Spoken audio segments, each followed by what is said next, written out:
I think a lot of people were surprised when we first showed BioShock Infinite because it doesn't take place where the first game took place, which is Rapture, the city at the bottom of the ocean. BioShock Infinite takes place in 1912, and it's in a city in the sky called Columbia. And that city was created by the United States government as a sort of a floating emissary of American ideals that would float around the world and demonstrate the success of the American experiment to other countries in the world, with the idea of that hey, look at the American experiment. Don't you want to be like this? And of course, things don't go entirely as planned. And Columbia gets involved in an international incident in China that involves the destruction of an entire city, and it sort of essentially succeeds from the Union and disappears into the clouds. You play the role of a guy named Booker Dewitt, who is a former Pinkerton agent, sort of a tough character. And he's so tough, he's been kicked out of the Pinkertons. And he's seen better days. He's sort of living on the outs, and he owes a lot of money. And a man comes to him who owes money to and makes him an offer he can't refuse, which is to go to Columbia, find this woman, Elizabeth, who's been trapped in Columbia since she was a little girl, and bust her out of this tower she's being held prisoner in and bring her back to New York. And Booker goes to Columbia, and of course things aren't as they seem, and he gets caught up in a pretty extraordinary situation. So Elizabeth is probably the most powerful person in the world. She has these incredible powers that she doesn't even know about until Booker goes and busts her out of this tower she's been held in, and she has these abilities to open these tears in the world, which are basically, you see in the actual gameplay. For instance, there are things that aren't in our world that could be in our world, that potentially could be in our world. She can bring those into our world, like pieces of cover or ammo or allies who don't exist in our world but might, or turrets or skylines. All these things that are part of BioShock Infinite. And Elizabeth has the ability to instantiate these things, to open these tears and bring them into our world. Or alternatively, if you're being chased by somebody along one of these skylines through the air, to bring in a version where that skyline doesn't exist, and the guys who are chasing you will fall to their death. So she's got this amazing ability that you have control over as a player, as Booker.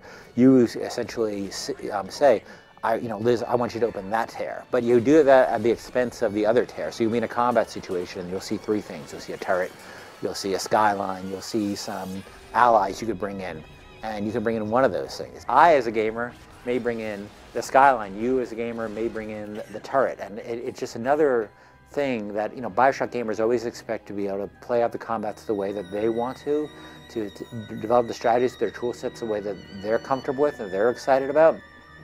Elizabeth's just another way, and her tears are just another way for you to do that.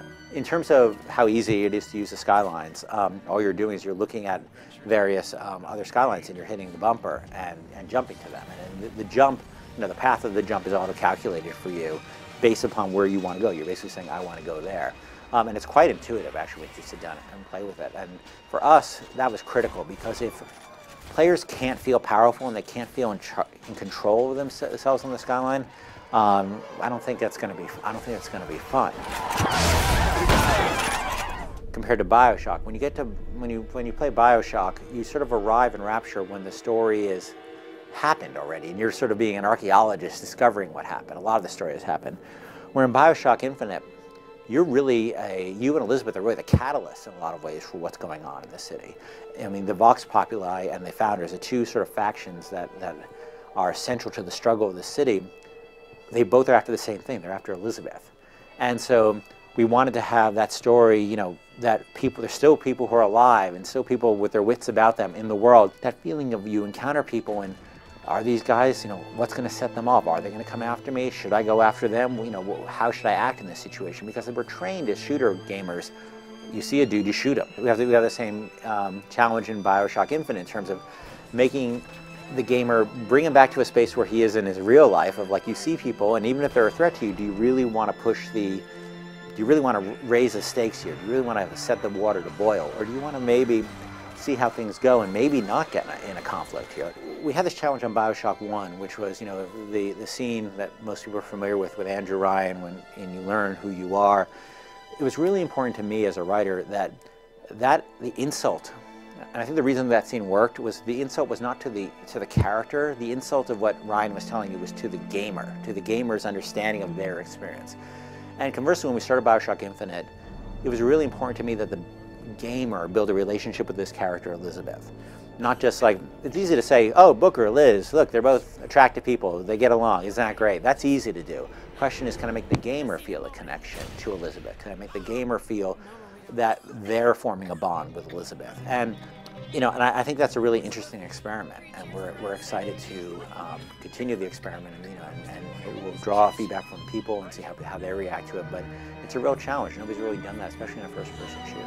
So that character, the big bird-like character, the 30-foot-tall pigeon, as you described him, he's called the Songbird. And he's a couple of things in the world. He's sort of the boogeyman of Columbia. So he's used to frighten people. But he's also Elizabeth's guardian, her jailer, and her only friend, her only companion. And obviously, they have a very interesting relationship. And there's a lot of ambiguity, a lot of strangeness that happens. I think BioShock Infinite relates to the rest of the franchise in the way that, I've always thought that BioShock was about a certain kind of storytelling, a certain kind of gameplay, that you're very much in control of the, weapons in one hand and powers in the other hand, being in this incredible environment that feels very close to our reality, but also quite different from our reality and our history.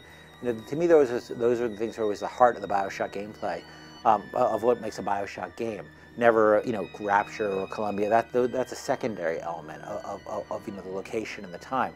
And I think what we're trying to demonstrate with BioShock Infinite is the breadth of the franchise. That it's about a bunch of ideas that can be expressed in a lot of different ways. And at first, I think we threw people for a bit of a loop, but I think people now are starting to understand the direction we're going in. BioShock Infinite is going to be out next year, and on PS3, PC, and Xbox 360.